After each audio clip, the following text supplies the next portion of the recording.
Well, let's do this, I guess. How about a spur of the moment stream? I am just going to, you know the drill, the beginning of the stream. I'm going to pop over and make sure that people get invited on Discord and Twitter and the like. So give me a moment while we do that. First we need a share link.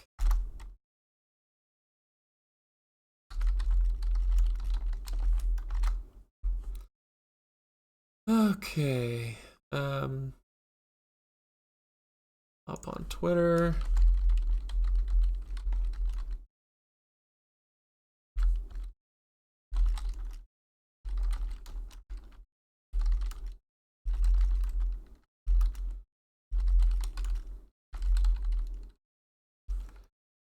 Okay, that is out.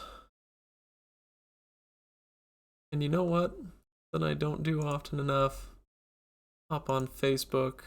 Throw it on Facebook. Might as well. Ah.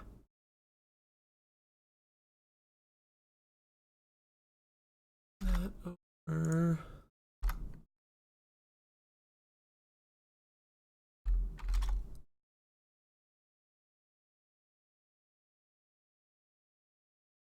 Okay. Oops. Oh, why does it still say that? Okay, well, anyway. Let's see. Evening.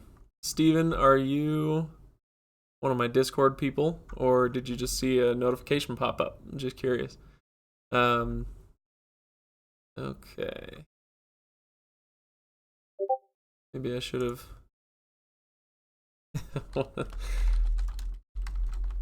Oh, Great British Bake Off. Kiptan says he's in the middle of Great British Bake Off, um, which is very important. I love that show.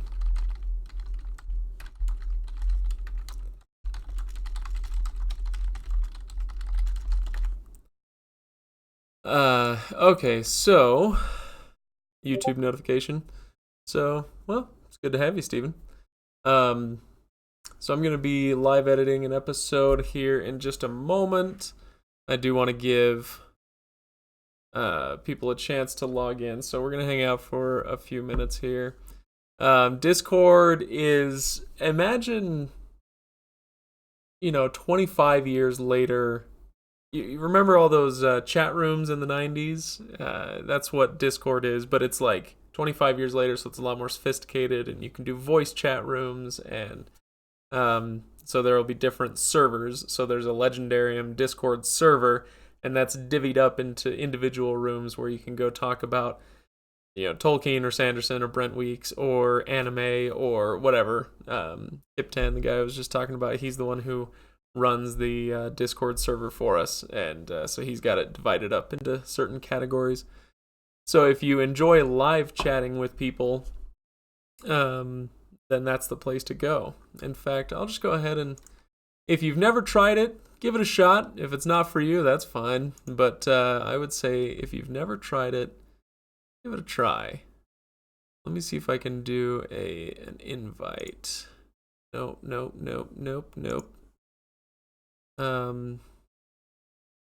Instant invite.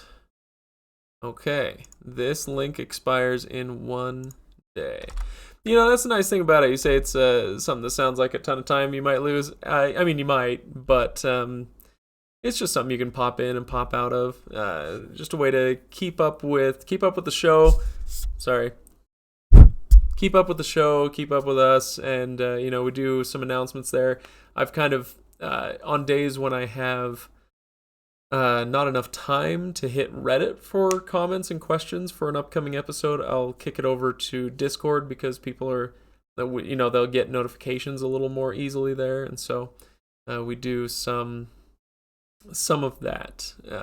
Anyway, so yeah, it's one of those things you don't have to spend a ton of time on it, but you can. Let me turn off my sounds here, so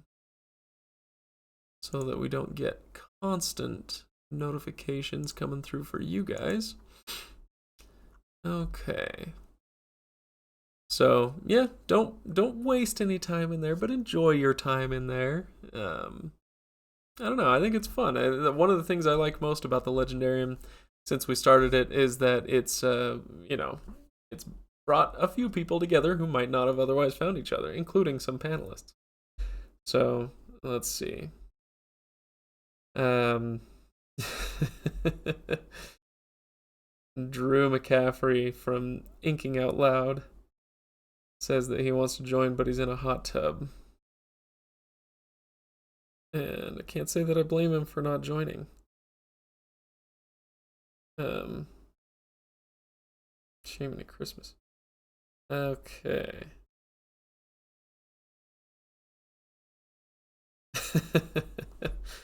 All right.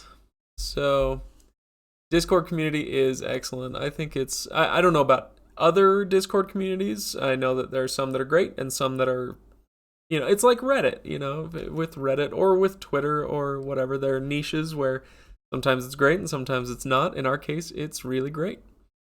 I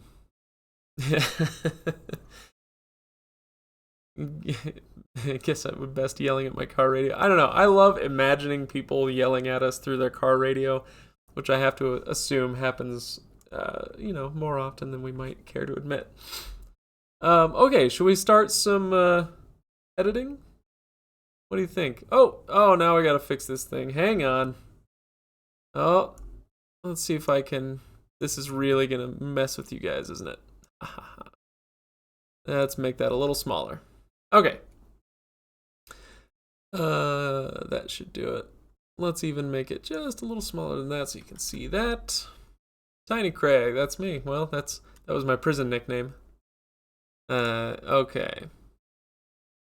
Let's see. When are we gonna see you guys pick back up with the Dresden Files? Probably give it a week or two. I'm not sure exactly when the next time is that Blue Team is planning to record, but we do have one more Lightbringer episode in the can ready to publish, because we've already done half of Blinding Knife, so that one is ready to publish if Blue Team doesn't get around to Dresden this weekend. So it may be another week or two, possibly. Let's see. Josh, what do you yell at in your speakers? Or do you just go to Reddit and yell at us? I'd like to see Speaker for the Dead. Me too. I think Speaker for the Dead would be... Sorry, let's go ahead and pull this back up. I think Speaker for the Dead would be a great one, if only because it's so divisive, right? It's so different from Ender's Game that I think a lot of people hate it, probably because of mixed up expectations. But from what I remember, and I haven't read it since I was like 15 or something, but I remember really liking it for other reasons that were not necessarily Ender's Game reasons. So I think it'd be a good one for us to do. Man, this may have been a mistake. My voice is already kind of going out on me.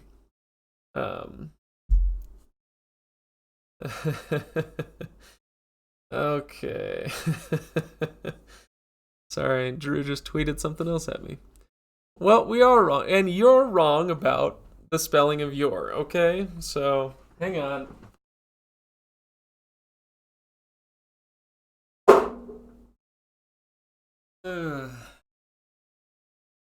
So, I have taken to counting calories because I'm a bit of a fat ass. So I've tried Diet A&W. I've never had a taste for cola, so everybody's drinking Diet Cokes all the time, and it doesn't appeal to me. But I love root beer, so I've decided to try 0-calorie root beer. It's okay. All right. It'll soothe my throat a little bit at least. Maybe I should have grabbed the seltzer water. Okay, now let's go ahead and do some editing. It's not the most disgusting thing you've ever tasted. It's okay. All right. You know what though? I'll say that it's been, I don't know, 7 weeks or something, and I've dropped like 10 pounds, like solidly dropped. 10 pounds, and I feel way better. So I heartily agree that the real stuff is better, much better, but yeah, this is good enough. Okay, so here we go. We need to. This was the episode that I recorded with Miranda Meeks earlier today. Um, so that's what I'm going to be going through. And there's a big, like, 5-minute chunk here with technical difficulties. And then I finally got her on the phone. And we chatted for a few minutes. And I believe the episode starts right here. So I'm going to delete that marker. Zoom in. You guys can keep chatting. I'll look over, I'll glance over and check on it every once in a while. But, oops, hang on. First things first. Change our output. Welcome everybody to the. There we go. All right. Tell me if there's a weird echo. By the way, when I do this, I can throw on my headphones so that doesn't come through. Tell me if that's a thing. Any idea when you'll do another Silmarillion episode? Oh, that's a great question. Fun fact, Miranda Meeks is from the same town as Kip Rasmussen, who's been on a couple of our Silmarillion episodes. He's the illustrator that we've had on. So two of my favorite nerd artists are from the exact same town. About an hour plus south of where we live here. So that's good. When we'll do another Silmarillion episode, Ryan and I kick that around every once in a while, like, oh, we ought to just do the Silmarillion. We've done half of it already. We ought to just do 5 more episodes and knock it out. But it's hard. It's hard to prioritize when we have so many other things to do.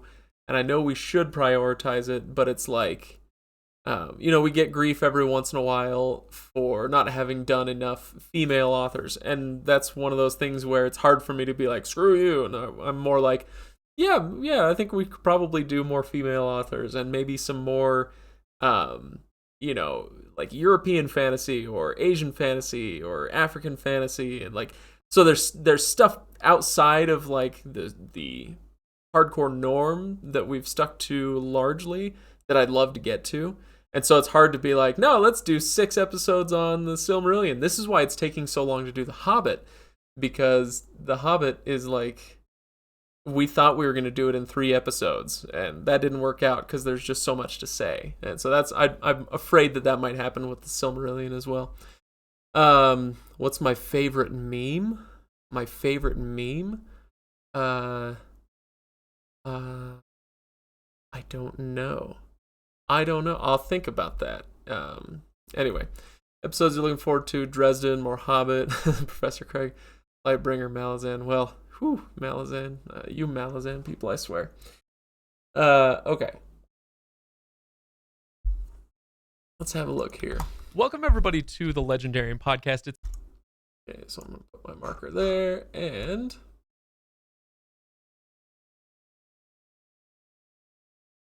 take it from there.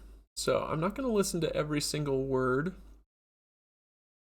but I'm going to look for any obvious blank spots. Actually, what I'll do first is go to my markers and double check. So like, here's a blank spot where she may have been kind of hesitating, not sure what to say. Think about. So I'm just going to cut out that right there. And it's kind of, it serves a dual purpose. It's easier for you guys to listen to, but it's also kind of a service to the guest, so that they don't have as many of what I just did. Otherwise won't think about. I don't cut out our so I use that so reference much. in photo shoot to help inform my decision making. Okay. You're not even a Malazan guy. Wait, quit after book 9? Aren't there 10 books? I'm sure there's more, but okay, let's see. There's more markers here. All right, let's go check out what this one is. Let's see. I think that's fine. if we could just Okay, so I'm going to move this marker right here. recommend those. I got this in the right place. I did. Okay. Then scrub over here. I have a few others, but they're not coming to my head right now. Oh, So. that's fine. Another author I'd like to. Okay, great. So here.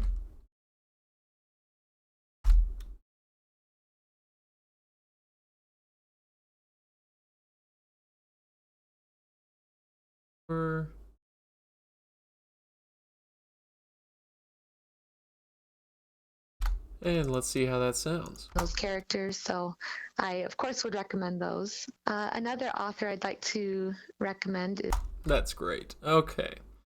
Makes sense. Just love the Silmarillion. Love hearing you geek out on it. So I worry about the Professor Craig thing because when I really let that side of me loose, I honestly could just sit in a room, and it would help if Ryan and Stephanie or whoever else were sitting there.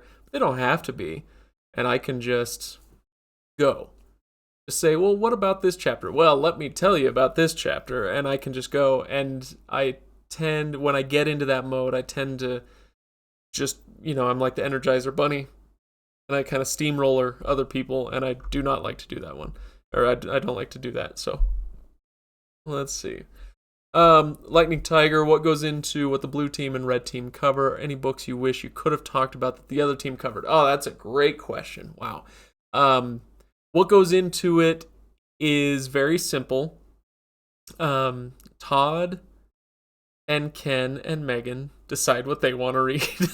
And Ryan and I decide what we want to read. And Kyle will decide, whether or not to join in, whether he can. Still dealing with that burnout. I think you'll hear a lot more of Kyle on the weekend episodes than you will in the regular ones for at least a little while. We'll see when he comes back for the other ones. But that's basically it. It's like, what do we want to read? And the nice thing about it is that Todd is very much a Todd is very much a sci-fi guy, and I'm very much a fantasy guy. Not that we don't like the other genre, it's just that's where kind of our passions lie. And so it creates a really nice natural division between the two.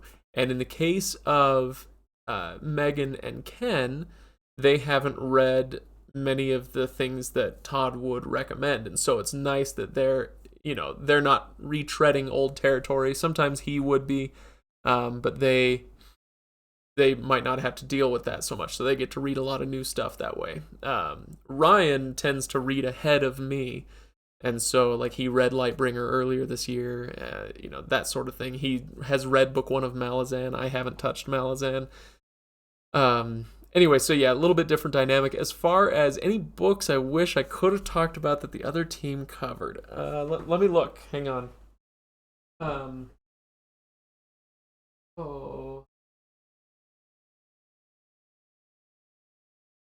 Okay, so I might pick 2. The first Dune book is one that I know I need to read. I've never read it. It's one of those gaping holes in my in my background, but I've never read it. And also Hogfather, which after having read a Terry Pratchett book, I really wish I would have read Hogfather with them, because the one that I read was fantastic. Let's see. Oh man. Let's see. Tried Malazan, got a few hours into book 1, decided it's not for you. Well, there you go. What was your least favorite book you had to do? That is a rough question. Here's one fun fact for you. I have an admittedly smaller pile. There's 85 or 90 books behind me here that we've done. There is a smaller pile of books that we have rejected. And I will not tell you what those were because it's really hard to talk about them without saying mean things, and I don't like to say mean things about authors. But my least favorite one that we have,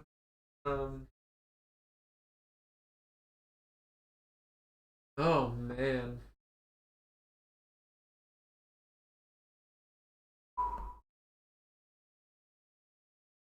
I don't want to get in trouble, you guys. I don't want to get in trouble. Uh, let's see. uh, okay. The one that I would, the one. I mean, that if I really dug into it, maybe I'd come up with a different answer. But the one that I'm probably least likely to go back and read is 20,000 Leagues Under the Sea. It had its charms, and I hope that I was able to be positive about that when we read it like 4 years ago. But I don't have any desire to read 20,000 Leagues Under the Sea again. Um, I'm not gonna let my hate flow. Uh, and the most disappointing one might be Republic of Thieves. So, here, let me let me pull this up here. If I look up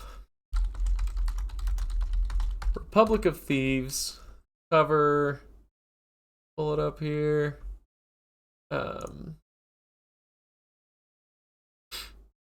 Okay, so have a little look at this and just tell me, is this not the coolest cover? I really like this cover a lot. And in fact, with Republic of Thieves, this cover literally was the thing that sold me on the entire series. I had seen this cover on bookshelves and on YouTube videos and whatnot, and I'd see it float around, and I would just say, that is such a great cover. I love the masks. I love the bloody knives. I love the shapes. It could be slightly more refined, if we're critiquing it from an art perspective, but just as far as a book cover, really, really great. And so I was like, I got to get to this. And so when the suggestion came up that we do Gentlemen Bastards, it was like, well, yeah, great, let's do it. And anyway, so yeah, when we finally got there, it was like, man, what a letdown for this thing that I was really looking forward to just based on the cover. If any of there's one book in particular. Sorry, I'm back on the comments. Josh says you're curious what books we skipped altogether. One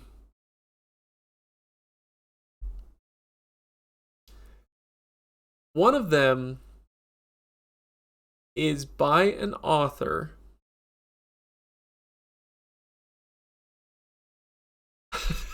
How do I say this? It is by an author who lives not too far from us. I'll let you interpret that as you will. But it was a personal request by that author that we give that book a shot and do it for the show. And I was thinking more strategically than artistically, and I said, this might be a good opportunity to have a local author on, and that's always fun to do. Kind of networking opportunities, and so I was like, yeah, sure, let's do it. And I got 2 chapters into the book, and I had to. It was gut wrenching. I had to email him back and say, that it wasn't going to work out, and we weren't going to talk about his book on the air. And so after that, I've been really, really gun shy about about people who send us their work and say, hey, will you talk about it? So anyway, after that experience, yeah, I don't want to give you any hints as to who it was. I will not. Let's see. It was not Modesett. Dang it, that was a hint. It's not Modesett. I talked to Modesett at Salt Lake Comic Con last weekend. That was an interesting conversation.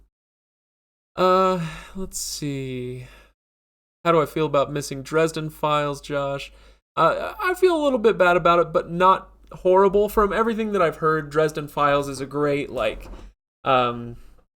it's a fun book series. and it's one that I feel like I can kind of get to it whenever. And so I don't regret not doing it for the show, and I'm happy that it'll still be there for me to check out later. Um, the Robert Jordan guy was a real jerk. Let's see. Every time you guys type in "gentlemen bastards," it makes me approve the comment, which is hilarious. Uh, Still excited for Thor of Emberlane. I don't know. With the Gentleman Bastard series, it's supposed to be 6 or 7 books. Somebody tell me which one it's supposed to be. But I just don't know where he's going to go with it. So am I excited for it? Not particularly, but I am interested in it. I it's still, even with Republic of Thieves, like I said, that was one of the more disappointing books, but that doesn't mean it was a terrible book. It was still a pretty good book. And it just doesn't, like, how do you match Lies of Locke Lamora? That is just about a masterpiece of a novel. And and after that, it just kind of steadily declined. But I'd be interested to see if he can pick it back up and turn the ship around and make me interested again the way that I was, or even close to the way I was in the first book. So, yeah. Let's see. Modest. He is a really nice guy, Josh. He is, and I want to put it as delicately as possible. He's getting on up there in years. I mean, he's been writing for a long time. He's got a lot of books out, and I wonder about how good an episode it would be. I invited him on for Author's Shelf. I hope he comes on. But I hope we can fill an hour. I guess we'll see. Let's see.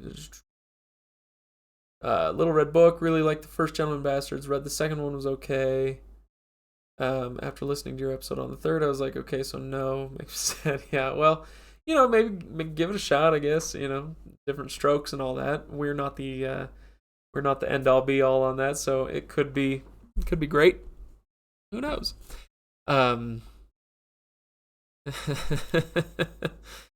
Let's see. Where do you feel most epic fantasy go wrong? Boy, I'm not getting much editing done. You guys are great. Where do you feel most epic fantasy goes wrong? I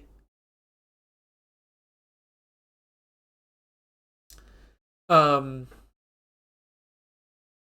I think there are 1,001 ways in which epic fantasy can go wrong.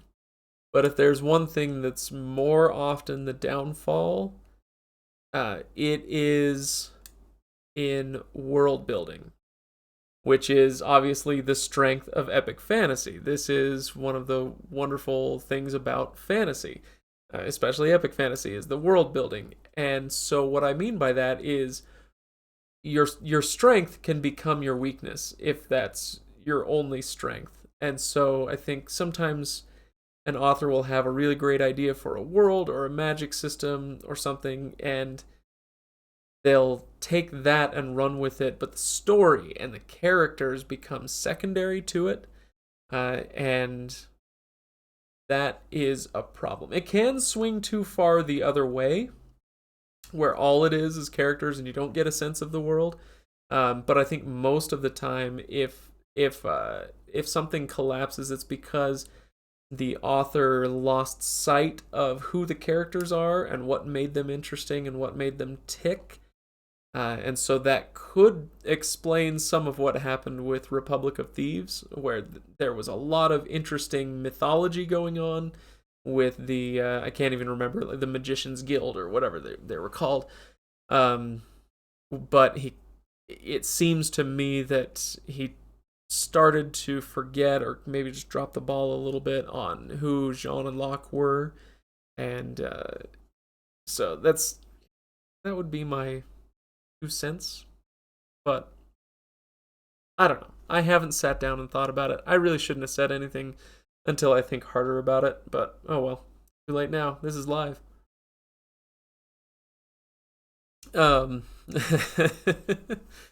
Crossing their arms under their breasts. Stephen, I don't know. The Robert Jordanisms don't bother me. They more amuse me than anything. So I've never had much of a problem with them. Okay, good. You guys have taken a little break, so I can edit again. All right, let's get in here and find the next marker. Okay, here's one there. Oh, whoops. So probably just a stillness about them. Yes. Um, Yeah, Oh, I remember. I wanted to get rid of my so I'm not talking over her. Pull that down. Yeah, I like. There's. And let's get rid of that silence while we're at it. Just while we're there. We don't have to do that with all of them, but if I can cut back on a few of them, those silences, then it makes for a little bit easier listening experience for you guys. Here's a big one. To the best. Let's see. I think the one that represents me the best is. Okay, so let's cut to here and see what that sounds like. Represents you the best. By the way, have you guys checked out Miranda Meeks' website? I think we should probably check it out as a group in just a second. That's the one that you think represents you the best. I think the one that. Oh, and you know what? Before I get going too crazy, I need to check levels. Okay, anyway. All right, where are we at? We need to approve something here. Who's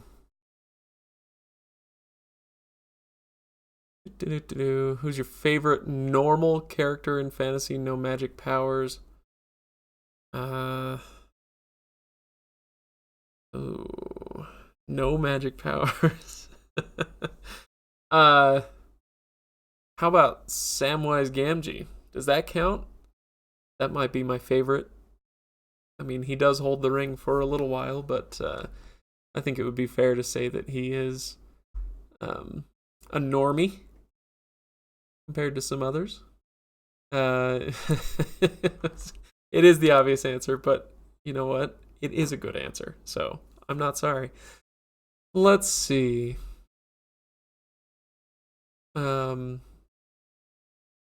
You've gotten the itch to go through the Wheel of Time again. It happens. It happens to anybody who finishes. If you finish it, you will want to read it again. I didn't believe Kyle, or I wasn't sure that I believed Kyle when he said that as I was reading through it for the show. But once I finished, after a couple weeks, I was like, I need Wheel of Time, to inject it right into my veins. How much braid tugging there will be in the show? Yeah, a fair bit. If they never have Nynaeve tug her braid in the show, it wouldn't be an artistic loss, but it would be a great fan service loss. I don't think they're going to miss that opportunity. Let's see. When I said Locke was a mopey bastard for the first time in the book again, that made me say no. That makes sense. And it is infuriating. Flashbacks of doing stupid work with my buddy years ago. Well, okay, Cosmere Podcast. Is the braid tugging important to Nynaeve's character? I say that it is not, but what it represents is. And so the braid tugging represents Nynaeve's anger and impatience and annoyance and her short temper and all these things. And those are important to Nynaeve's character. That could be represented any number of ways. Robert Jordan went with a good braid tug, but you could do it, some other way. If it just turns out that that's too awkward, I don't know. I think it'd be all right to have the actress kind of tug her braid a little bit. I think that'd be okay. But if they decide that it's too awkward and they want to do that a different way, that's fine. Let's see. Are you getting the Wheel of Time from the library or something? Little Red Book, Lord of Chaos, you're waiting for it? Let's see. Josh, how much is enjoyment? How much is Stockholm Syndrome? Sorry, I missed it. What are we talking about? Oh, the Wheel of Time. Oh, sorry, I missed the next comment. Let's see. I don't know. The thing is, I think Wheel of Time does have a ton to recommend it. If somebody says that it's their favorite book series, with some books and with some series, I will roll my eyes. That is not one of them. I get it in a lot of ways. It's not my personal favorite, but I do have a really soft spot for it and a big giant shelf for it. So, yeah. Anyway, you know what? Actually, like I said, let's take just a quick break from editing. A quick break from editing. I want to show you guys this. So, by raise of hands on the chat, who's familiar with Miranda Meeks? She is who we're having, or who I had on the show this morning.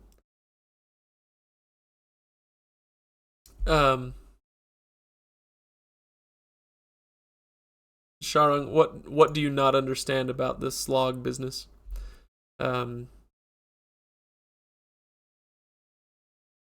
Anyway, sorry, Miranda Meeks. Okay,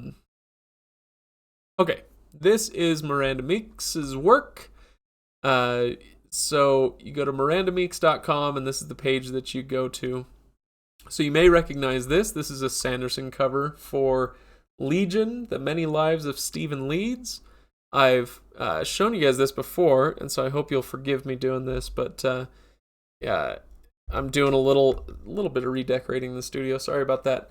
I've shown you this before, but right over here on the wall is that cover. That was the poster that Brandon had next to him on the easel at the signing for the release of that book. And I was there and waited to chat with him. That's when I pitched the Author's Shelf series to him. And he and Miranda both signed that poster for me. So that's up on the wall. Anyway, so that's her stuff. And she's also done, let's see, here's Vin.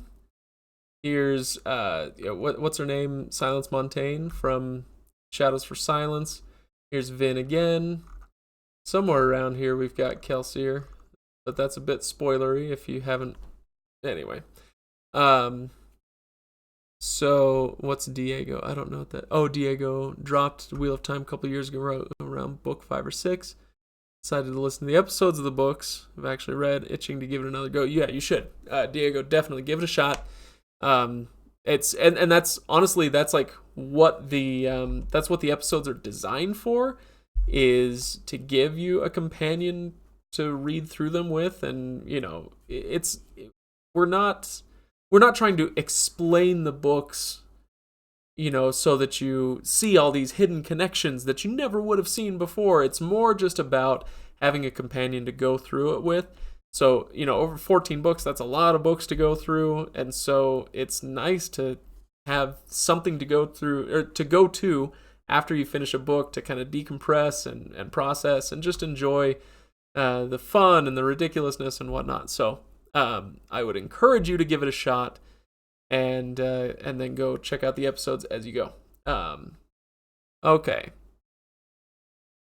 So going back here, I really love her stuff. This is her most popular piece, is this one, and it is called Consume. And so she sells more of this than anything else, and it is crazy good. I don't know if I would classify it as my favorite, but it's so dark and terrifying in a way, and evocative and all that stuff. This is, I mentioned this in the episode with her, and so you'll hear me say this again. But an artist like this is a writer's best friend. So if you're an aspiring writer and you're looking for ideas, find an artist like this whose style you really find evocative, and just take something like this, and this is a writing prompt right here. You could really come up with something out of that. This might be one of my favorite of hers, and we talked about this on the episode. But this one, it's like, yeah, at first glance, it's like, oh, it's an attractive young woman holding a lamb. cute and it's cuddly, and oh no, it's called Hunger, and she's wearing a wolf's headdress thing. Oh my gosh, what's going on here? And I love stuff like that. It's some of my favorites. Some of my favorite pieces of art lately have been hers, so I was happy to have her on the show. If you haven't checked her out, I encourage you to do so.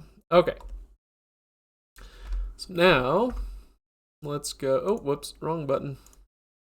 Let's go back to this. I want to see about the volume difference between me and her. You can click on a special tab that says Nocturne. Around nighttime, I've always focused on. So with a lot of my work, Okay, so I want to give her a little bit of a boost. So I'm going to amplify her, not 3 decibels, but maybe like 245. I've been on. Okay, just give her a little bump so that she and I are not don't have such a word dark. Does that make sense? Yes, absolutely. I tried to. Great. Okay, now, oops. Let's go in and give her a normalize. And what this does, so normalized 85%, this is going to take away some of the peaks in her speech, especially because she was on a phone. The sibilants, the S's and the SH's tend to be a little harsher on the phone, and so we want to bring some of those down. That I really try Word, that simple one. to focus on. So. And now that we've done that, we may want to actually bring her up just a little more.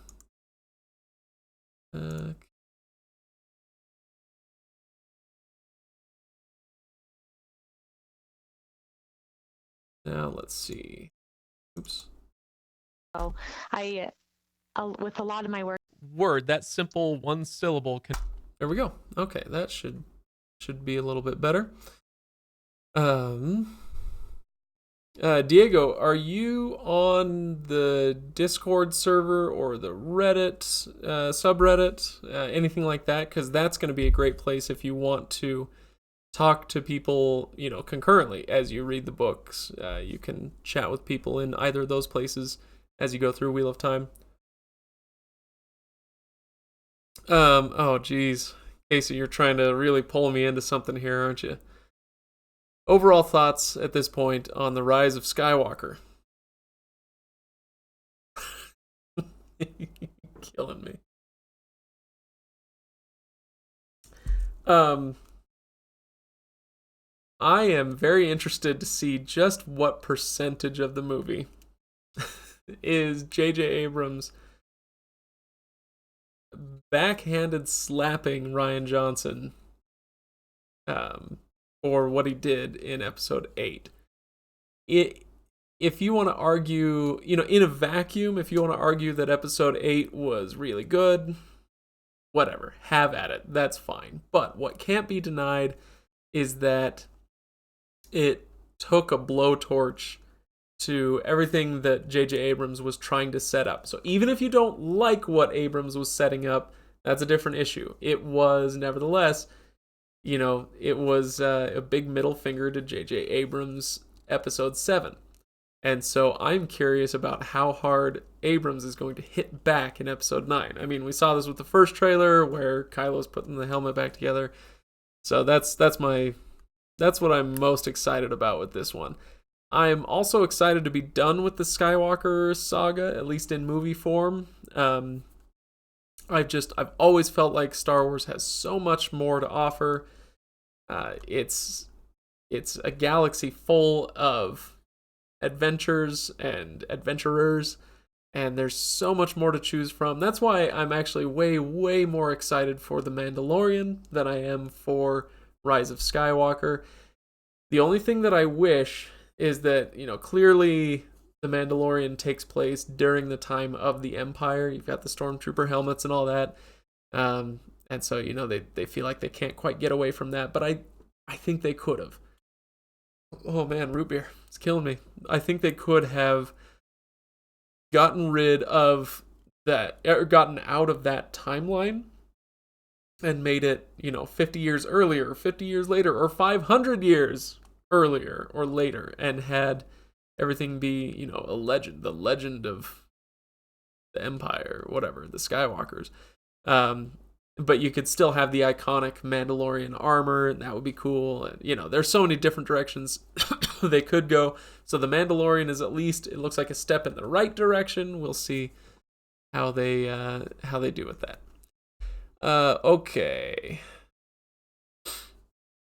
Cosmere, what are you reading that isn't for the podcast, if anything? Ooh.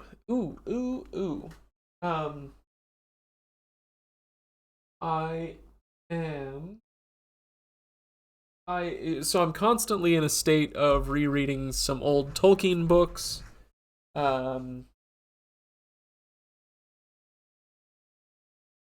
I keep meaning to pick up Another Kingdom. If you recall, when Andrew Clavin was on the episode, or on An Author's Shelf episode, the book he was hawking was Another Kingdom. I keep meaning to pick that up. I am going through Annihilation still. I'm very slowly working my way through that. A little bit here, a little bit there. It's kind of like my fall asleep to that book. So I am reading that. Reading some nonfiction as well, but that's not as exciting for you guys. So let's see. Discord is great, Diego. If you missed it, you can scroll up and get a Discord invite link, so you can go check that out. Would you guys ever read Wizard's First Rule? Not the best book, but according to Sanderson, it's a really important piece of fantasy publishing history. Yeah, and that's, if we read it, that would be why I would be most interested in reading Wizard's First Rule. I am not interested in reading something just to join in a pile-on. I know that Terry Goodkind is not in great odor these days among fantasy readers, and so I've held off on it a little bit. I did buy it, a few years ago, thinking, okay, I'll put this on our TBR shelf. But right now it's just like with Daniel Green's channel, his video on Wizard's First Rule got a ton of hits and generated a lot of conversation, and between that and the cover controversy from a year or two ago involving Goodkind, there's just a lot of stink on his name right now, and this is not a judgment on whether that is earned or not. That's not what I mean to say.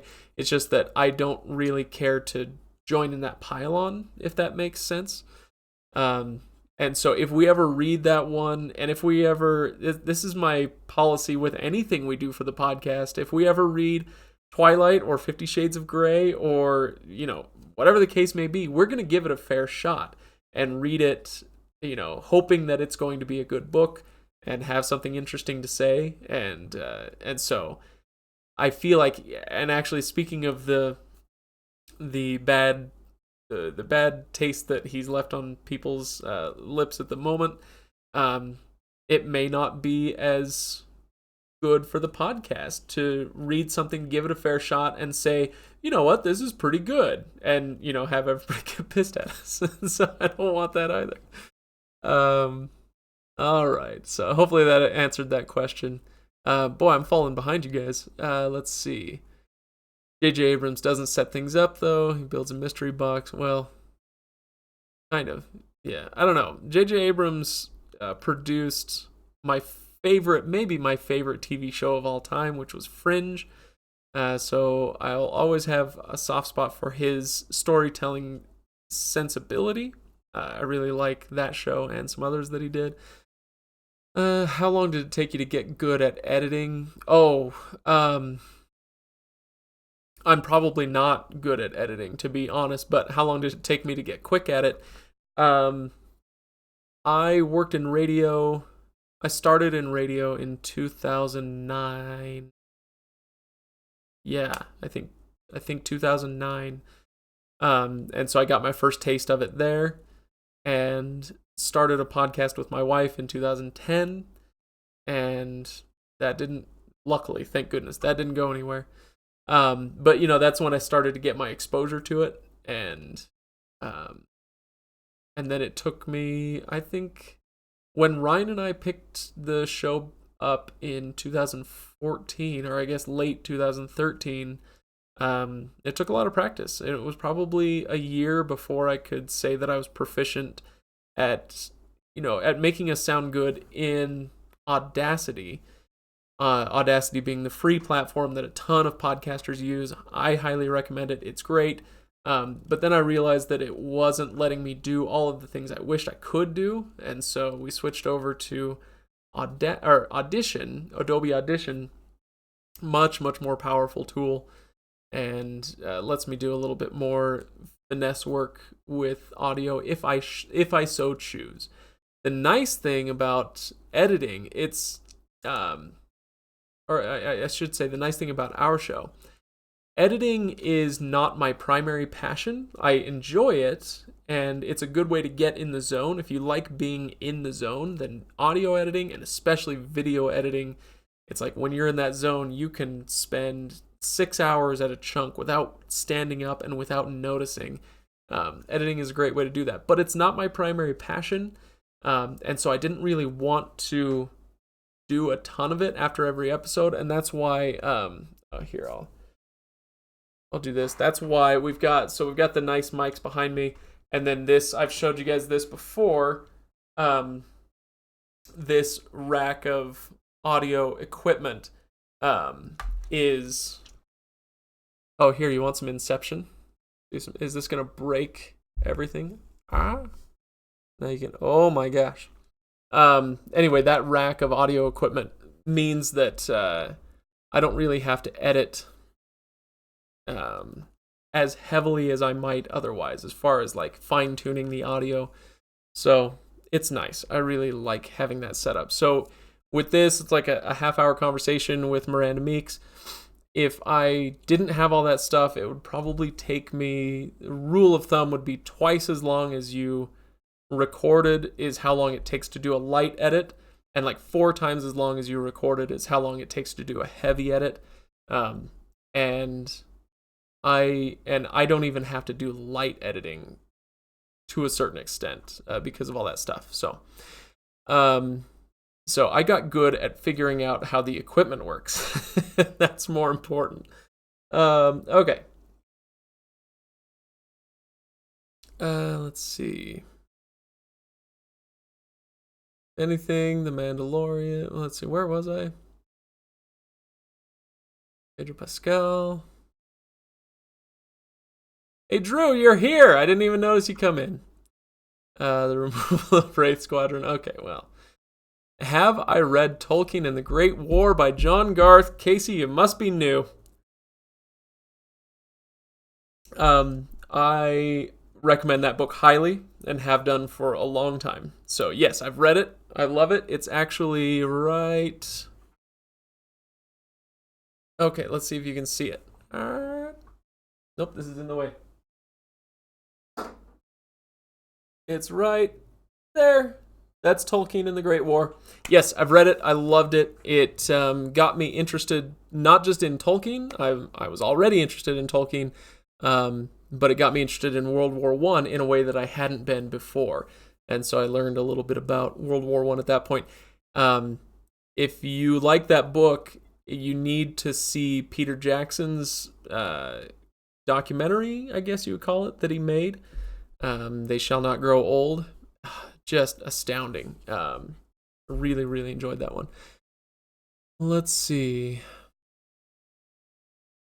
I love Andrew Klavan, but I liked Empire of Lies much better. I don't know what the... I guess I don't get the connection. Annihilation was too weird for me. It is a weird book. I'm not finished with it yet, so I'm interested to see just how weird it'll get. Let's see. Fair Shot. Annihilation was different. Stephanie and Megan's take on 50 Shades. So, I don't see that happening. What's a book you never want to talk about on the podcast? I don't. Never isn't a word that I toss around very frequently. Because I'm a very curious and adventurous person, and so I'm struggling to think of anything that I would not do for the show. I guess there may be like strategic reasons that we might not want to talk about a certain thing on the show, but as far as something I personally refuse to read, I don't really have anything like that. Rune of Kings ends up the next generation Sword of Truth. What's Rune of Kings? You'll have to remind me. Advice a book. You found it atrocious, Drew. Well, I guess we'll have to find out someday. 50 Shades. I kind of want to get Ken on the episode, but the problem is we would get Ken on the episode for 50 Shades, and we would say, Ken, how did you like the book? And he would say, I couldn't read it because it said sex in it and some other stuff too. I don't think he'd be able to finish it. Todd would probably have a very difficult time finishing 50 Shades of Grey. As much fun as it would be to get them to talk about it, I think that would be a riot. But I just don't see that happening. If we did that one, I bet it would be me and Ryan and Kyle, or some combination thereof. But that'd be a great April Fool's episode or something. Chris, hello. Sorry, I'm a little bit behind. Sorry. Let's see. Cosmere Audacity is amazing. Yes, that's true. Let's see. New-ish. Where would the Jackson World War I film be streaming? Oh my gosh. Let's find out. They shall not grow old. Here you go. Streaming is $20. You gotta buy it. But you can buy it from Google Play, YouTube, Amazon Prime, or Vudu. Vudu, if you guys don't know, that's Walmart's streaming service, and they have a reputation as the best streaming quality, and that may make a difference with a movie like this. So since it's the same price everywhere, I might recommend going with Vudu, where you can be sure to get it in 4K quality. So that might be where I would go. Great question. Be warned, it is not a normal movie. They Shall Not Grow Old was he found a bunch of footage. He was given a bunch of footage from the British archives from World War I. I think he had 6 to 8 hours worth of footage that they had. It was mostly silent, and they said, can you do something with this? Can you restore it? What can you do for us? And he ended up colorizing it and manipulating it in such a way to actually make it look watchable. And then he added he took letters from World War I vets, letters that they had written back to their families and whatnot, and he stitched all these things together, had actors read the letters, and there's no narrator, and there's not even really a narrative other than watching British soldiers go to war, be at war, and then come back from war. But you're not following an individual or anything. It's basically just footage where he added in sound effects, added in some voices, and added in the actors reading the letters that these soldiers had written. It's really, really quite moving. I think it's quite affecting, but just be prepared. It's not a normal movie. It's not, you're in for 2 hours of exercising some patience, probably, with a different type of movie. Steven, I think you missed my comment before. Have you guys ever thought about branching out into historic fiction? The Last Kingdom series. So I think I've mentioned this before, but maybe not to you. The Last Kingdom, I've watched the show on Netflix, and I loved it. And I believe they're doing a season 4 now, which I'm really looking forward to. Although at a certain point, it's like, what's the point after? No, it's history. After King Alfred dies, it's like, what's the point of the show? And so I guess we'll see. But I like that show quite a lot, and so I would love to do the books, which I'm sure are somewhat different. So, and I love Anglo-Saxon England. It's an era that I'm absolutely fascinated with. So yeah, for sure. Man, you guys are going way too fast. Rune of Kings is awesome. Jen Lyons Tor is really pushing her new series. Okay. Well, maybe I'll give him a shot. I'm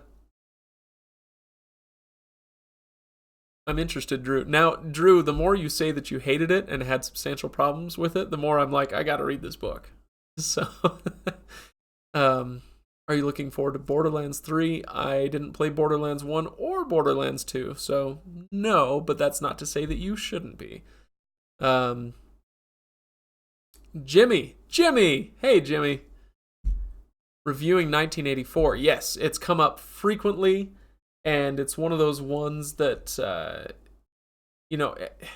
we might have to rely on some author's shelf episode or something, because it's hard to justify pulling that one off the shelf when we have so many other things to read. But it's one of my favorite books of all time, and one of my pet peeves with 1984 is the way that people talk about 1984 versus Brave New World, and like, who got it right? And people will say like, oh well, Brave New World is so much more applicable in these ways, and it's hard for me to be like, no, that's not right, because it is very applicable, and I think it's very interesting. But 1984, even though it's like way more out there as far as the omnipresence of the state, I think it is extremely prescient and extremely applicable today. But that's actually another reason why it's hard for me to pull it off the shelf and read it for the podcast, because it would be very, very difficult to do justice to a discussion of 1984 without talking about contemporary politics in a pretty specific way. I guess we could do it, but it would be pretty tempting to get into that stuff, and I don't want to do that on the show. So that's one problem that I have with 1984. Let's see. Hey Seth, what's up? Hardcore History is awesome, Casey. Yeah. Love Letters of the Great War. Sorry, yeah, I'm sorry that I missed your comment earlier. I'm trying to make sure I hit all of these. Shogun by James Clavell. Now, I haven't read that one. I don't think I've even heard of that. Diego recommend Love Letters of the Great War. Mandy Kirby. Oh, yeah. Ooh, that'd be... Gosh. That would be melancholy to read.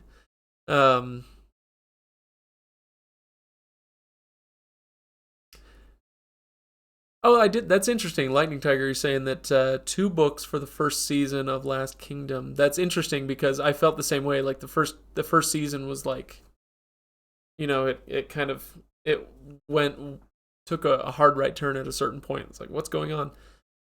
But once I caught up, I was fine with it.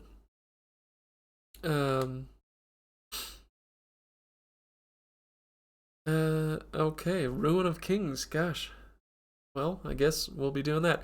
Okay, so you guys keep chatting amongst yourselves. I'm going to pull this back up. Let's keep going with some edits. All right, here we go. I've already done this, right? Yeah. I've already done this. That's you the best. I think the one that represents Okay. Here's another one. series. But yeah, I'm There we go. So yeah, sometimes you get a little brain Sorry, fart. I'm- That's no problem. No, that's messing fine. up. That's But yeah, Stormlight more work eventually for that series. Some of that.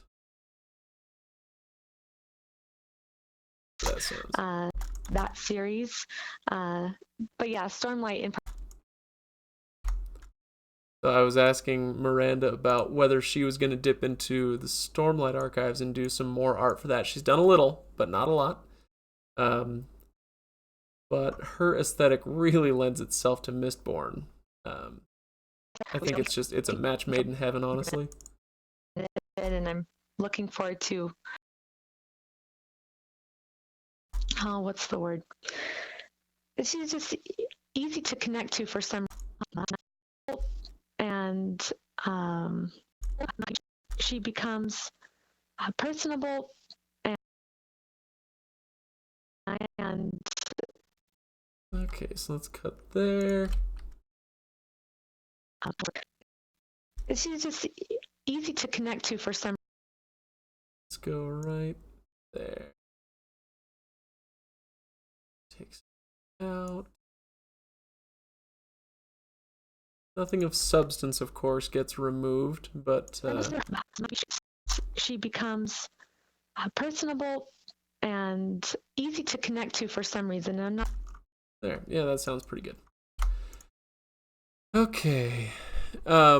Elsie, hearing Miranda say something about Stormlight, I was just asking her if she's planning to do more Stormlight stuff. So we'll talk about that on the episode. You can hear all about that. Or at least a little bit about that. Not all about it, I suppose. Let's see. Loved her development.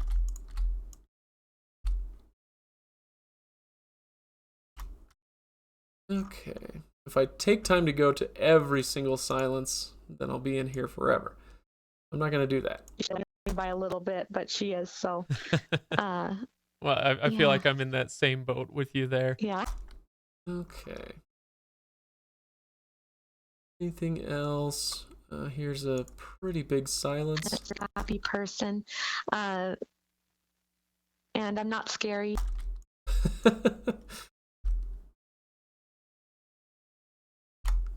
All right. Here we go. A few more. Probably something here. Here, let me check in on you guys. Hi, Armorhide. Lightning Tiger every season. Yeah, two books per season. Well, isn't there? There's a bunch of books in that series, right? So they, I would rather that they do that. Like if the Wheel of Time decided they were going to do a book per season, they would never get through the series because it would get canceled. People would get tired of it long before the end. And so, as I understand it, The Last Kingdom has a lot of books in that series, and so I'm sure it's better that they get through the material and and do it some justice than that they crap out in the middle of it, I suppose. Let's see. Hardcore history, more hardcore history stuff. John, thank you. Glad you like the Lightbringer episodes. There's more where that came from. We've got 9 more coming. Because 8 more for the other 4 books, and then Ryan and I, the plan right now, we'll see if this stays the case, but the plan right now is to have a Burning White spoiler-free review on or very close to the day that the book comes out. I think it'll be on the day that the book comes out. So Ryan is currently reading The Burning White. So we are planning to do that. Let's see. Grieving for Wraith Squadron. Let's see. Okay, sorry, I gotta go back up. Tell me about Last Kingdom. Little Red Book. I would recommend that Lightning Tiger tell you more about Last Kingdom. Jimmy, finished Shadows of Self. Excellent. You're going to love the end of Bands of Mourning. I mean, I think you'll like the whole book, but the ending, you're going to love the ending of that book. So enjoy. Don't let anybody spoil it for you. Just enjoy that book and sink into that ending. Let's see. Andros Guile ends up being one of my favorite characters in the series. Don't you dare spoil anything about Andros Guile, because I suspect that he might be one of my favorites as well. I think that I'm supposed to hate his freaking guts right now, but I'm having a hard time hating him. Or I should say, like, it's easy to hate him and the way that he treats the people around him, but I suspect there's more going on with Andros Guile. Like I said, don't you dare spoil anything for me on that. I will be upset. Let's see. Govir, let's see. It just came into this. Are the marks you're jumping to made during recording or during a first pass? Those are made during recording, and so if a guest or if somebody on the panel says, oh shoot, let me go back and say that again, I'll just. That's one of the nice things about Audition is I can just hit the M key for a marker and say, okay, yep, we'll go back there. Or if somebody is struggling to come up with something, and their silence is extending 1 second, 2 seconds, 5 seconds before they continue speaking, I'll just hit a marker so that I can remember to go back there and shorten up that silence, or swear words or whatever the case may be. If I need to go bleep something out, yep, I can do that while I'm recording. Okay. When is this episode coming out, Chris? This will come out on Friday.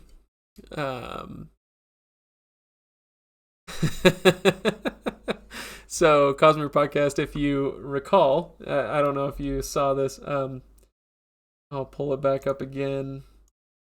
We were looking at her website. Somewhere. Yeah, we were looking at her website. And at a certain point, you look at something like this, or this is one of my favorites of hers. It's supposed to represent that dream you have where your teeth fall out. You look at things like this and you're like, okay, what kind of person produces this kind of art? And, so she's just saying like, I'm not a scary person. But I think some of us are more tolerant than others of exploring our kind of darker sides, which I'm all about. I think it's great. I'm happy that somebody does that, and I really like her stuff, obviously. Let's see. Sharang. Let's see. George Martin recommended Last Kingdom. I don't know what that means, Drew. Andros Guile is good in Machiavellian sort of way, which I think is underrated. Okay. Yeah, I may end up missing a few of these. What element of the Silmarillion are you most looking forward to seeing in the Amazon Lord of the Rings show? Numenor. Just the Isle of Numenor. I hope they do it right. And I hope that they get the spirit of that right. Because that is 30 of my favorite pages in all of literature is Akala Beth, which is except for a little bit of the appendices of the Lord of the Rings, that's the bulk of what we get on the second age of Middle-earth, and I think it's a masterful piece of writing, and not just the writing, but the themes therein. And so I want them to get our Pharazôn right. I want them to get the flight of the of the faithful correct. Anyway, yeah. Doing Stephen King on the podcast. I'm not that eager to do Stephen King. I can't nail down exactly why, but it just is the case. So it just came out. It just came out. I was thinking about watching It tonight. I haven't seen any iteration of It. I was thinking about watching that 2017 movie, but I decided to live stream instead. So, Ryan is a lucky ass.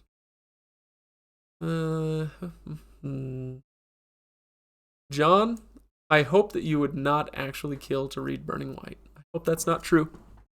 Do I play Lord of the Rings online at all? No. I think I played it for like 10 minutes a long time ago. And much like World of Warcraft, I took one look at it and decided that if I got into it, it would ruin my life. And so I walked away. Let's see. Does Audacity have a hotkey like that, Cosmere? I don't think so. You could look it up, but that's one of the things I love about using Audition, because I don't have to sit there with a pen and paper and mark down times anymore. All right, Steven, I'll see you later. Iteration. Thank you, Cosmere.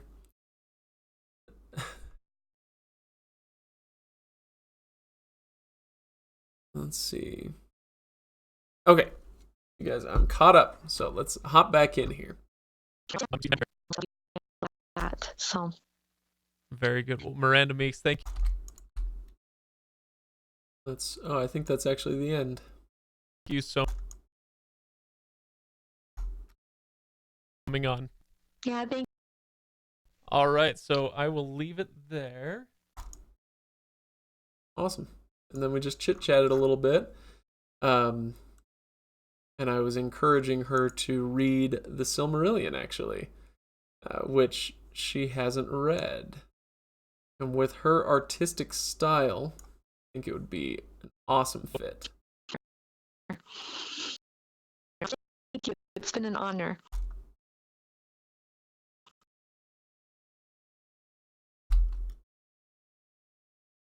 There we go. Okay. Now we've got that. Oh, marker. So, fun thing about those markers is that if I put a marker in, I could actually chapter out the episodes. And depending on, most podcatchers won't do it, but some will let you skip to the next chapter. But because it's not a ubiquitous feature, and because it would take a ton of extra time to figure all that out, I haven't done that. But boy, wouldn't it be cool if you could move to different sections of the episode? Alas. Okay, so now give this a title. I'll probably think a little bit more about the title, because I do want it to be a little bit different, a little bit catchy, and I'll do the episode later, or I'll do the music and stuff later. So there you go. That episode is pretty much done. Okay. Cosmere, how long into the life of the podcast did it take you and the other panelists to get used to hearing your own voices? Are you still having trouble? Is that why you bring it up? I think I still have trouble, honestly, with my voice right now. I'm really stuffed up, but honestly, I have really blocked up sinuses, and it's like almost a near constant sinus infection, it feels like. And so I'm always very nasally, and I'm really self-conscious of that. And I was way more so when I was younger, and I was on radio for the first time, and I heard myself, and it was painful, and I wanted to cry. And, and I was like 22 or 23 years old, and so my voice was a little higher than it is now. My voice is already fairly high. But it was really painful for a while. And then at a certain point, I just said, you know what? Like they say, you are your own worst critic. And I had worked in customer service for a while. I was on the phones for 2 years and had heard a lot of compliments about my phone voice when I was doing customer service, and I was told that I had this like nice soothing voice. And so I tried really hard to just shift my thinking and pay more attention to those compliments that I had heard, and stop thinking so much about the what I thought of as, and still think of as, the worst qualities of my voice. and that helped a lot. And at a certain point, you just say it's more about what you say and less about how you say it. Not to say that it's not about that at all, but I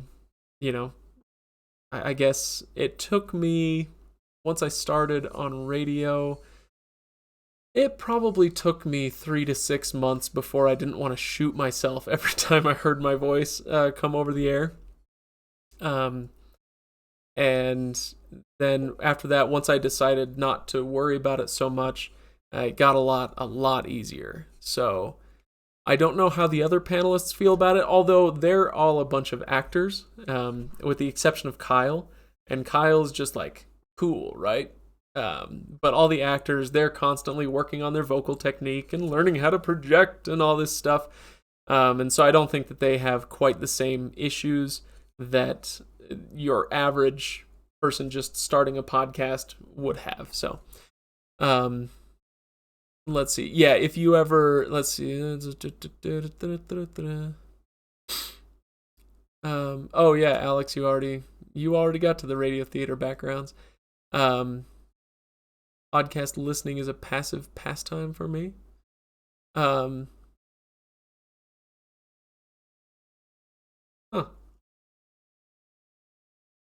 You think you'll ever hire an editor for the episodes? Are you looking for a job? I don't know. I would not actually kill to read Burning White, but if Brent Weeks continues his tradition of each sequential book being measurably better than the last, I'll be happy soon. Yeah, well, I would like to see him take that gift and shift again to a new series. I would love to see another series out of Brent Weeks. All right. Yeah, I can always tell when I'm congested, and when I listen back to it, it's painfully obvious to me. One of the things I like to do when I'm alone, and I mean alone, I like to sing, but oftentimes I'll be so congested that my nasals, my M's and N's, really like struggle when I'm singing. And so I think that's one of the things that's kept me from doing more singing, whether it's on stage or elsewhere, has been self-consciousness with my nasalishness. Let's see. I don't know who Matt Pat is, Little Red Book. And Casey, I will come back to your question in just a sec. Soothing voice. That was, I was a really, really good customer service agent. I can tell you that right now. For a couple of reasons. One is that, I have a little bit of fun with my reputation on the show for being a hard ass who doesn't care about anything and is a jerk to everybody. And that's a lot of fun. Yeah, it kind of is almost like a character to play. It is a part of me, but it's something I play up. But in reality, I care a lot. And so when people would call in, they were like, 60-year-old ladies, usually from somewhere in the South, and they were having trouble with their Mary Kay business, and the company I worked for helped them run their credit cards for Mary Kay and other MLMs like that. But they would call in and they'd have these struggles, and I cared a lot, and I would not rest until I found the answer. And it was very, so I was a good customer service agent that way, but I also worked on my soothing tone of voice, because a lot of these people were really upset because it had to do with their money. So I learned how to be very soothing very quickly in that job. Okay, let me go back really quick. Casey Hilsey, what are your favorite books outside of fantasy? Most of what I read outside of fantasy, or I should say much of what I read outside of fantasy, is politics. And so that's one where I like to leave that out of the show, so I don't talk about it much. I have mentioned a few. One that I think is really good, that it's kind of, it's a nonpartisan whack at both sides, if that if that tickles your fancy. But it's called Suicide of the West by Jonah Goldberg, who is Jack Butler's boss. Jack Butler, you may know from the Dune episodes. He did a Silmarillion episode with us. Anyway, his boss is Jonah Goldberg. He's a very famous conservative writer out in Washington, D.C., but he's a conservative writer who has been very fed up, the last few years, and he wrote a really, really, I thought, interesting book. And so that's one that I recommend quite a bit. Suicide of the West is great. And I'll just leave it there.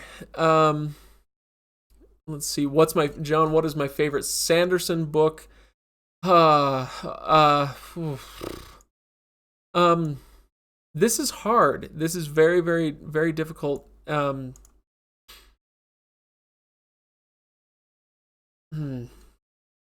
Because one of the things about all these series is that they're so tied up together. And so I have favorite moments in different series. I think the ending of Hero of Ages is the best ending that I have maybe ever read, ever.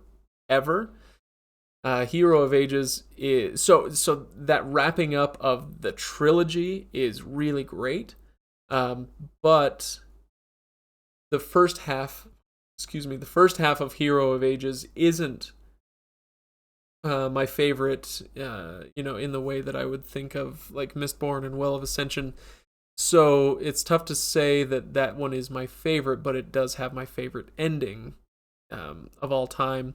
And then similarly, with like Words of Radiance, it's great. It's a wonderful book. It has a lot of awesome moments, but it's so dependent on the books around it that it's hard to say that, like, you couldn't hand somebody Words of Radiance and say, this is great. This is a great book, right? You'd have to give them the whole series and say, here, yeah, go read that. And same with Oathbringer. The ending of Oathbringer, oh my gosh, tears on the sides of my face. So favorite Sanderson book might be Elantris. And I know that's going to drive a few people crazy, and that's fine.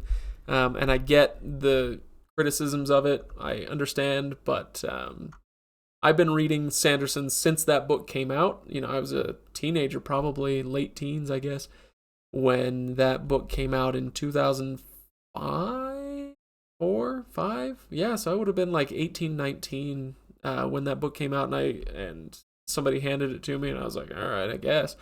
And I was just thunderstruck with how much I loved it, and I've loved it ever since. And so if you're asking what is the best Sanderson book, I'm fine with somebody saying that that Elantris isn't his best book.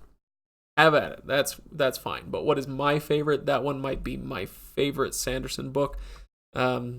Serene, I know I'm supposed to say Serenity, but I refuse. Serene really speaks to me as a character. I like her quite a lot.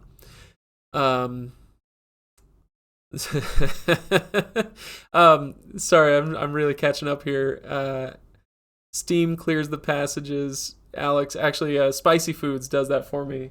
I have some salsa right over here, and if I get really stuffed up, Spicy Food will give me temporary relief, and that's great. Musical episode in the future? No. Thanks for asking. It's creator of game theory. I don't even know what game theory is. Can I let you guys in on a dirty secret? I create so much content that I don't actually have time to consume a whole lot of it. And so, when it comes to shows like Critical Role, people talk about Critical Role all the time, and I'm sure I would love it. I just don't have the time to do it. So this is not a complaint. I feel very happy to have so much to do, but I've got the Legendarium. I've got another weekly show.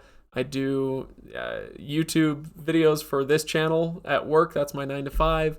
I'm picking up new freelance clients, and so it's just like I am a content creation machine, and some days that wears me down and other days it's really energizing, but it always leaves me with very little time.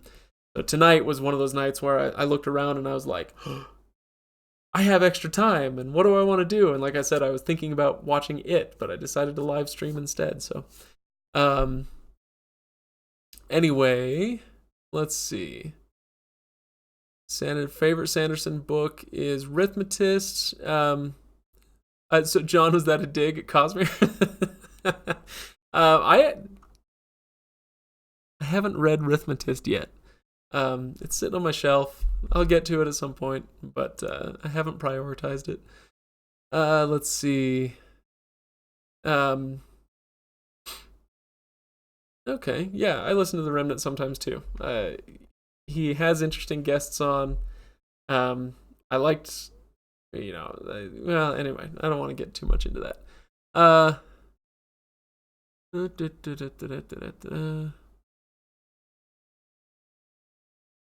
Oh, Sharang, you have not read Elantris. Oh.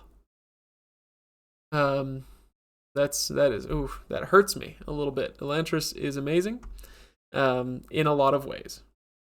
I think even Sanderson would say, I think he did say that Warbreaker was his attempt to one up Elantris and do a lot of the things that he thought about doing or tried to do with Elantris. He tried to do better in Warbreaker, but Elantris always has that special place in my heart.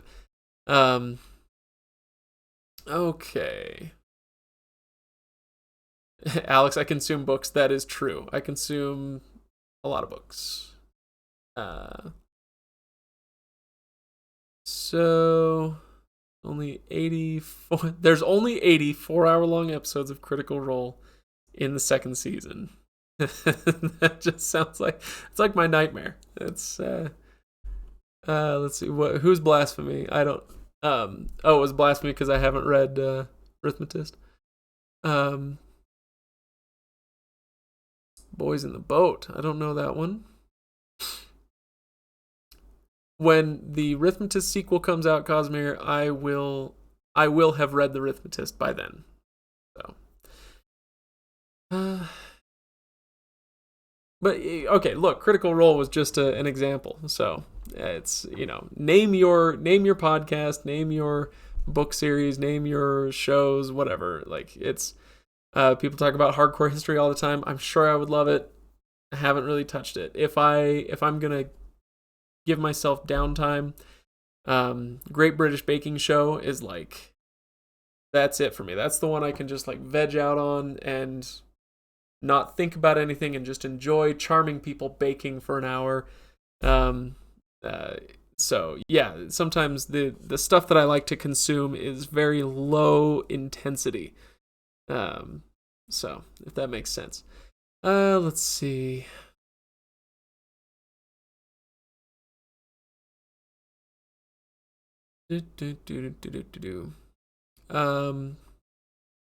Daniel Green on more episodes of the podcast. I would love that. I think he would enjoy that as well.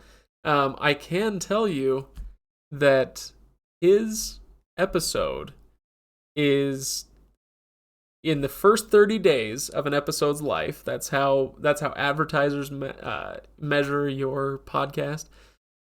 His episode with TBR piles and deep reading is the most downloaded episode that we've had in the first 30 days. There are a few reasons for that, not just Daniel Green, though I know that he has had some effect there. His viewers, his subscribers are big fans, and so when he says, I was on this thing, go check it out, they go check it out. And so that there's a big reason for that. We also recently joined a podcast network, and so we got access to a lot of new viewers at almost the same time that we started, that we did the Daniel Green episode. So it's hard to say which one had the bigger impact, but I would love to do another episode with him and see if we can, beat that record even. So, you know what? I'll tell you this, guys. Here's one thing I'm thinking about doing for the weekend episodes. If we don't have, if we have something like Miranda Meeks, I just want to do an interview with her and have a half-hour conversation and put that out there. I think that's a lot of fun. But on weeks when we don't have that sort of thing, you guys, especially on Discord, but if you have any other suggestions, put them where you're looking over here. Yeah, at the comments there. use the comments there. You've given us so many ideas for weekend episode topics that I've actually got now a Lazy Susan that I'm going to turn into like a Wheel of Fortune wheel, and I'm going to put different topics on there, and we will use that to decide. And so I think we'll just kind of randomize those weekend episodes and maybe do 2 or 3 topics per episode with all the ideas you guys gave me. So yeah, it's Wheel of Fortune, Wheel of the Worst, whatever inspiration we got that from, whatever. I think it'd be a fun way to randomize some of those topics, and so we can't rehearse anything. We just have to have an opinion about something and spit it out there. A lot of fun. Okay. I feel like I may be reaching the end of this this live stream, but tell me if you guys have any other questions that I can address, and I will see about that. Make it a Jordan pun. Yeah, I might have to do that. That's pretty good. Let's see. I'm just trying to make sure I didn't miss anything. Oh, do you guys want to see some stats? Who wants to see podcast stats? It's pretty crazy these days, actually.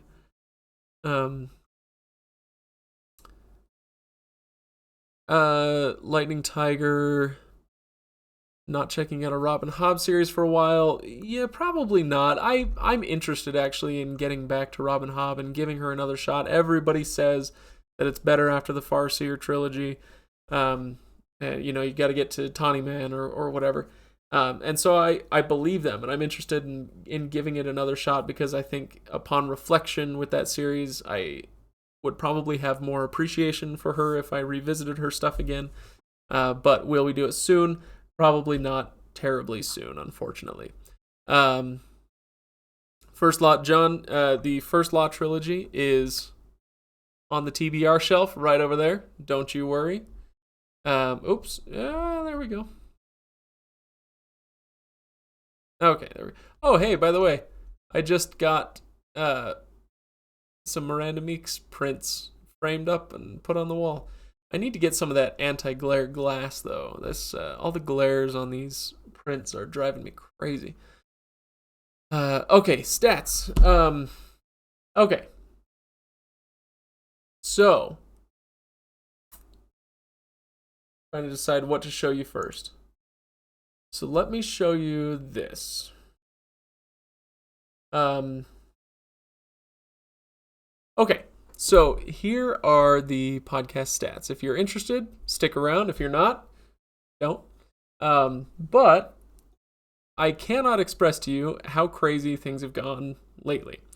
So if we look at maybe the least interesting is the month-over-month statistics. And so, February, March, April, May, June, July, and things were already picking up, and then wham, August goes nuts. And there are 2 reasons for that, 3 reasons really. We talked about having Daniel Green on. That's a boon. We had the Dave Farland episode where he talked about Ender's Game. That was a huge episode for us. And then also the joining that podcast network that I mentioned was a huge boost in number of people downloading our stuff. But that's when I started doing the Friday episodes. And so why I say this is the least interesting statistic is because this jumps just by virtue of the fact of adding more episodes per month, right? So it's fun to see the jump, but it's not necessarily like, oh my gosh, look at how much more popular we are. What is more interesting, if we look at the last 30 days, is this sort of thing. So if we let's go back to like July. We would put out an episode and we would get, that day, we'd get 2,600, 2,200, 2,600 downloads in a day. If I missed, this is obviously one that I accidentally messed up and published it on a Wednesday, right? So it kind of gets spread out through the week. But anyway, that's what we could kind of expect during the week when we would put one episode out there. And so the 10 most downloaded episodes in July through July was like The Hobbit got 3,000 downloads. Pretty good. Yeah, that's a pretty good episode. But most of them are down here in like the 21 to 25 range. And so then if we go to the last 30 days, these spikes, instead of 2,500, 3,700 on those days when we publish an episode. And so that TBR piles with Daniel Green, that one's sitting at 4,600 downloads just for that episode. 4,000 for the next Hobbit episode.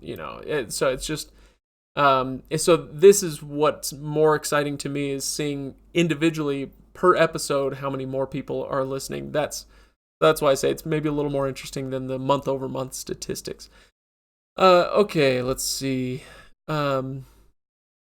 Casey, did joining the podcast network bring any changes to the podcast other than downloads and reach? No, it didn't, and that was one of the reasons that we felt comfortable doing it, is that oh, whoops, and there's a crying child. When it came to joining a podcast network, they said, we'd love to have you on, and both we and they were like, we don't fit with the rest of your shows really, but they thought that their current audience had a nerd streak, and so they're like, oh, let's give it a shot.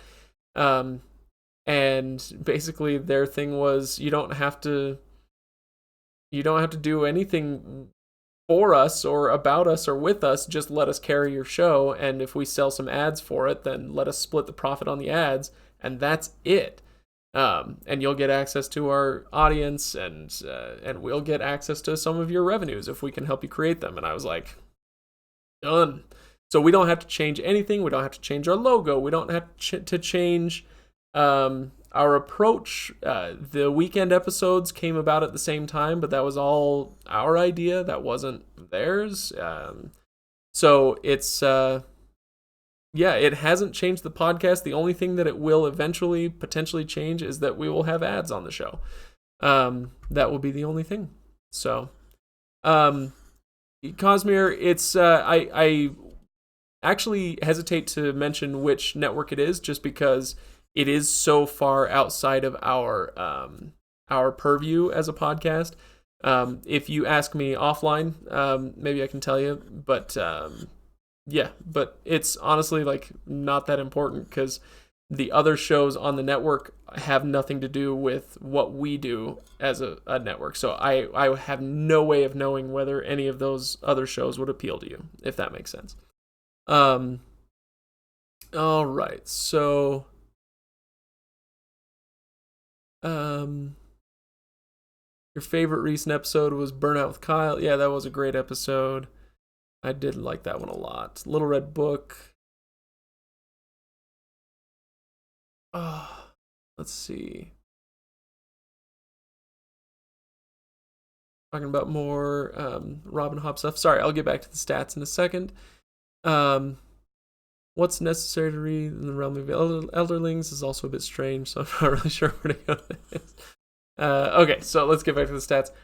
So this is actually what I'm really, really excited to show you guys. There's only a few of you on this chat, but you can make a difference, honestly, if you all help us out. So if I go to this overview, we can see this is going to show us the last, or I guess just since the beginning of September. But I want to point out this number right here. Our all-time downloads is creeping up on 1 million downloads, and I love that number. I think it'd be a lot of fun if we had 1 million downloads of the Legendarium, and so I really want to get there. We're on track to get there like in November, possibly October, but that would be 2 monster months.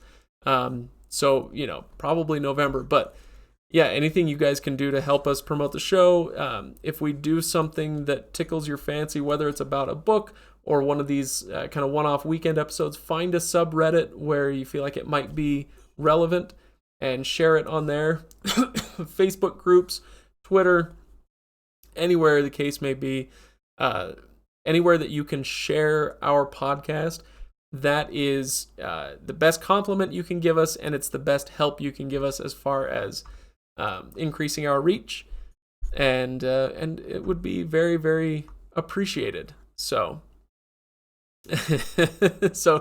Cosmere, do not, under any circumstances, build a bot to download the episodes. First of all, it wouldn't work, actually. Podbean filters those out, so that wouldn't work. But anyway, yeah. Let's see. Sharing a link to you guys a little bit on Tolkien fans. Oh, interesting. Oh yeah, shoot me a link to that thread. Be interested to see it. Excuse me. I think my throat is just about done for. Do read downloads count? Yes, they do. And so, when you look at downloads like this, if we take the last 30 days and there's 53,000 downloads, I usually lop off, say, 10% of those for people who had to re-download for whatever reason. Maybe it's somebody who streamed half of it at work and then they hopped into the car and streamed it on a different platform, and so they had to do it twice. So I usually take about 10% off of that and say that in reality, we were probably downloaded more like 47 or 48,000 times, or by 47,000 different in 47,000 different instances. How many different people? That's probably more like 4 to 7,000, somewhere, and that's really hard to gauge. But what happens is, if you look at, again, these are the last 30 days, you're like, okay, so on this day, Monday, okay, so Monday we released another Black Prism episode, right? 3,700 downloads in one day. Well, if we look at that Black Prism episode, it's been downloaded now 3,200 times. And so on that day, it was probably more like 2,000 times or 2,500 times. And so that doesn't account for all of that. And so what happens is every single day, more people are finding us and trying us out. And then many of them abandon it. They're like, this isn't for me. And that's fine. But that's why, like, you can have, all these numbers don't add up to our total, or even really close to the total. And so you have to factor in all those other episodes in the backlog being downloaded, over and over and over again by different people who are just finding the show. And that's why, like, Eye of the World, the first Eye of the World episode has been downloaded 12,000 times, and that's great. But the next Eye of the World episode drops, what's that, 2,500 downloads, right? So 2,500 people listened to the first one, presumably, and said, these guys aren't for me. I don't want to listen to this. And then some of them sent me really mean emails. But then it goes on down the line. We don't even have any of the other Wheel of Time ones, but yeah, on down the line, people drop off after a certain amount of time. Wheel of Time. So, let's see. Let's see. Alex, I know a number of gay discords with book clubs. All right. Okay. I would love it if you shared us there. Does using something other than Podbean affect your numbers? No, it doesn't. It doesn't affect our numbers. If we go back to this overview, we can see not only the countries and in some cases the state or province in which someone downloads, but we can also see how they are downloading, what they're using. And so if you stream it on Spotify, or if you use Apple Podcasts or Overcast, or what's the one that nobody uses anymore but is still a thing? Stitcher. Stitcher would be in the others category. So if we look at, it all feeds into the same thing. Basically, Podbean holds our RSS feed, and that RSS feed gets distributed everywhere. And every time one of those has a download of it, they send that stat back to Podbean, so they all count in the same number. It wasn't always this way. Oh, thank goodness that's been fixed. So, let's see. I'm trying to think if there's anything else interesting to talk about here. Is the sound fixed on the last Hobbit episode? Yes, it is. I'm sorry. I think somebody may have answered that already. If you re-download it will, the audio is fixed. If you are a streamer, then it's already fixed and you don't have to worry about it. But like if you're a subscriber and it automatically downloads it for you, you have to go back and re-download it. I'm sorry about that. It was an error while I was going through Audacity. You can see this volume line right here. And at some point, I pulled Kyle's volume down and forgot to pull it back up. And so there's a huge section where there's a bit of Kyle's audio missing. So I just had to go back in, take that out, and then re-export it and put it back on Podbean. So yeah, sorry about that. Let's see. Diego, you downloaded and deleted the Warbreaker episode a dozen times. Yeah, well, there you go. 10%. Let's see. Diego doing Lord's work. Didn't hear any audio issues. Yeah, so you probably got to it after I fixed it, which is great. Sorry again. Can we see the numbers for AK Alaska? So this is in the last 10 days. Why don't we go ahead and do August so we can get a full month? And Alaska had 113 downloads. So you probably accounted for a good chunk of that. At least a few of them. So with 113, a number like that, I kind of assume, let's see, over the course of 6 episodes, yeah, maybe like between 10 and 20 listeners up there. Something like that. Good night, Cosmere. I'm heading out soon also. Govir, does something like re-uploading mess with numbers for that episode? A little bit, not as much as it used to. There used to be different protocols for fixing an episode like that. Nowadays, as long as I keep the episode title the same and I don't mess with that, I can re-upload, or yeah, I have to keep the file name the same. And then when I re-upload it, it will fix the audio. It just doesn't fix it for anybody who's already downloaded it. DE Delaware. Let's see where we're at. 98. Oh boy, that's even lower than Alaska. Come on. When Stormlight 4 comes out.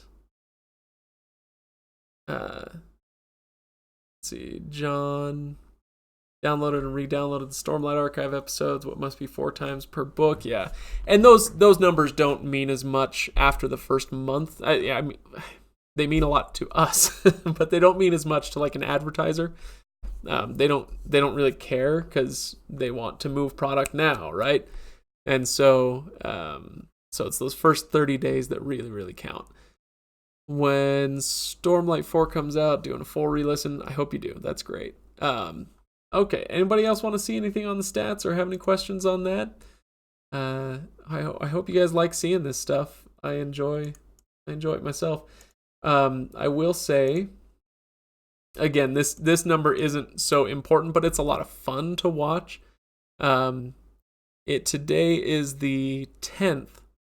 We're just wrapping up the 10th, and we already have 20,000 downloads. So we're sitting at 2,000 downloads a day on average, which blows my freaking mind. And so we're on track to push 60,000 downloads this month, which is just nuts. Wisconsin, you want to see Wisconsin? Let's go back to August.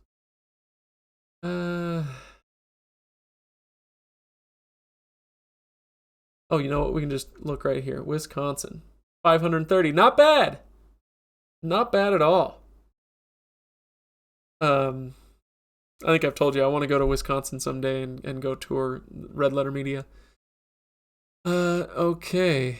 Oh, I know. When we do Blue Apron or, Casper Mattresses or something like that, you guys, the 13 of you watching this right now, you can be in on the secret.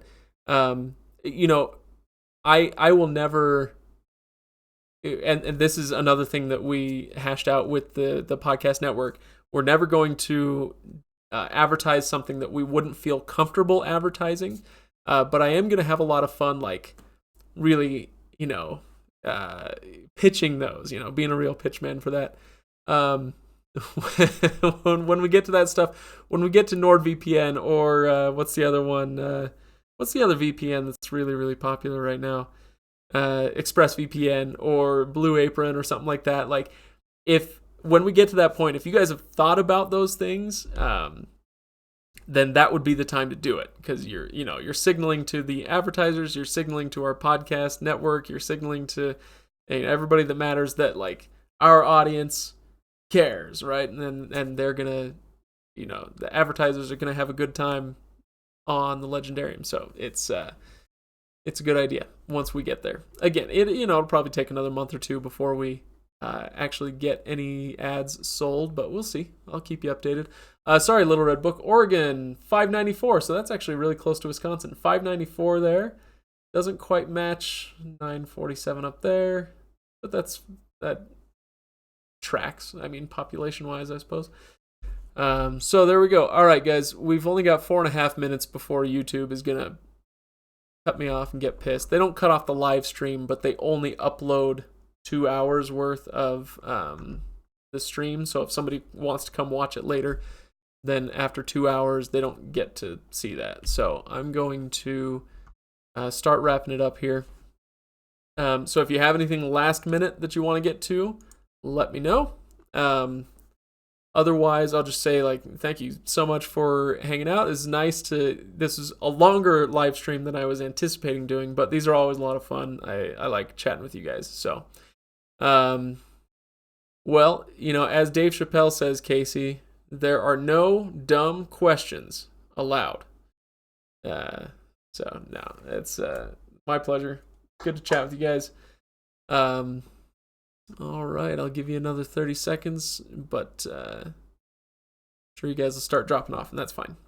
So I'm going to go finish. I've got a freelance client that I need to finish a podcast episode for, and I'll publish that tonight, but that can wait for a moment.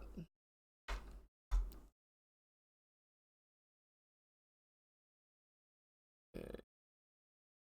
Good. All right. Looks like everybody else is signing off too. So thanks, everybody. I'll see you later.